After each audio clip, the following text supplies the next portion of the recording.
Good afternoon. My name is Jeff Hepner, and I thank you for the opportunity to interview with you. Um, I'll just be answering the questions 1 through 4 as they are presented to me, and I'll submit this when I'm finished. Question number 1. In my experience, the main challenge of virtual classroom is keeping students focused. Unlike a traditional classroom, teachers can't walk around the room to supervise students, so supervision must come in a different format. As most of the children can get easily distracted, they may not be able to fully grasp what the teacher is presenting online. After COVID, upon my return to the classroom, I quickly understood that the online aspect of instruction had not dealt effectively with the issues of focus. I've been using an online curriculum in my classroom, and even though I am able to monitor the students in person, with a class of 30, it is oftentimes difficult to ensure that focus is on the given assignment or the activity when using the Chromebooks in the class. One tool that has helped in the use of the computer monitoring program called Lightspeed. With the use of this app, I can see what each student is doing online at any given moment in time, and I can capture their work, and if they are off task, can block the sites that they are visiting.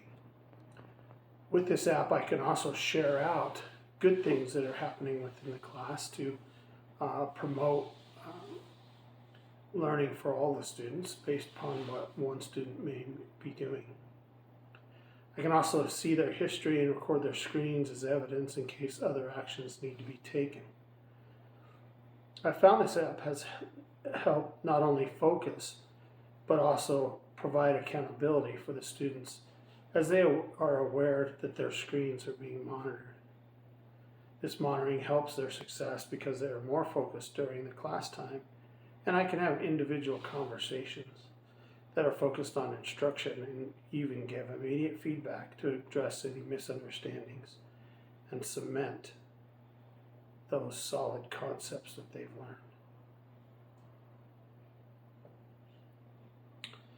The second question is, what does it mean for a student to thrive, and what's the role a teacher plays in that?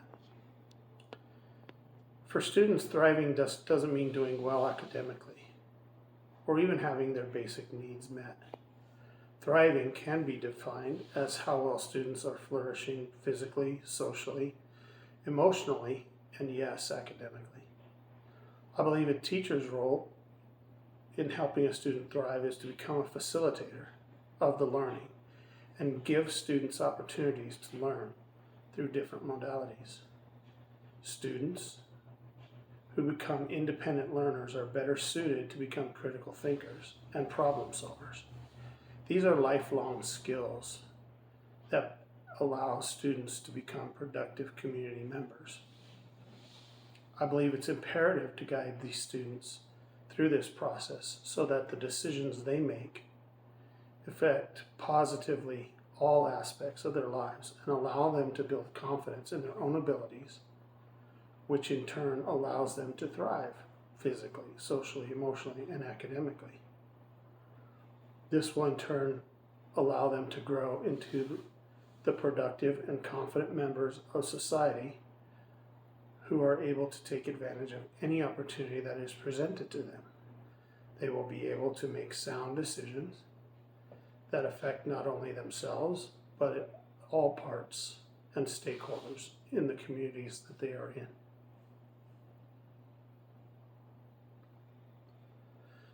The next question dealt with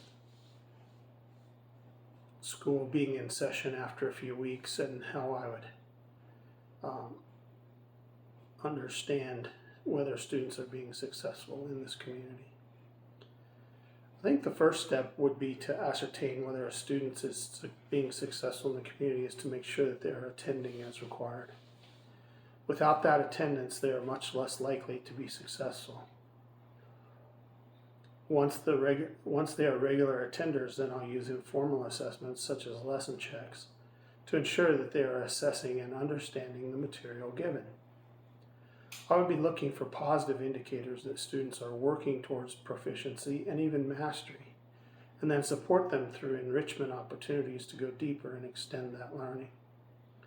If students are struggling, then I would make adjustments based upon individual needs and try to improve the student's performance, whether that's altering part of the curriculum, changing my delivery method, or finding out what they learn, how they learn best.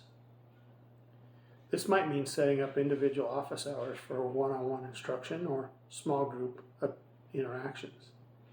I might try to pair up students as peer learning partners as another layer of support for those who need more help with ones who are getting it, and see how that intervention works. Additional counseling may be necessary and individual supports put in place depending on what a student is struggling with.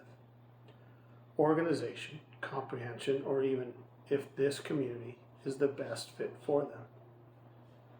These may be hard conversations to have, but it's essential to make sure that each student has the best fit possible and is able to thrive and not just survive. And the last question is cover a book that I have recently read as an educator. This year, during our staff development, we've been working through a book called Reciprocal Teaching at Work, K through 12. It's based on powerful strategies and lessons for improving reading comprehension by Lori D. Oxkus. I apologize if I butchered her name. This book provides solutions for teaching comprehension by focusing on 4 evidence-based and classroom-tested strategies that good readers use to comprehend: text prediction, questioning, clarifying, and summarizing. As a staff, we implemented these new ways to use reciprocal teaching to improve students' comprehension while actively engaging them in learning and encouraging independence. The strategy I found most useful was installing a shared responsibility activity when reviewing for assessments. I assigned review questions to each group of 4 to 5 students, and then they worked collaboratively to find the answers and cite the evidence that correctly answered that question. I then gave a different question to each group and time to discover the answers. Then I set up a round robin activity where a member of the group met with the members of each of the groups to give their information and to get information from them. In this way, the review activity was answered by different members of the group, but they were to share out what information they got. So it was sort of like a modified give one, get one strategy. Then the final activity, they met with their original group in order to complete the review. Each student would report back to their home group what the information they found and where they found the information, so that each member of the group had an accurate and complete study guide. I found this strategy to be very effective in establishing independent learners with an added opportunity for personal accountability to their groups. Students held each other accountable for getting and giving information. This strategy improved test scores and built confidence in the learners, in that they were able to discover answers within the text and then know that they were correct because they used that evidence to construct their responses. They demonstrated critical thinking skills as they discovered the answers, either individually or collaboratively as a group. In the last step, I would bring the class completely together and go over the review using each group to give their best answer as a catch-all for any students who did not get the answers during group work. There were other useful strategies from this book, but that strategy proved to be the most successful in the science content I was teaching. Once again, thank you for the opportunity, and I hope to meet with you again soon. Have a great afternoon.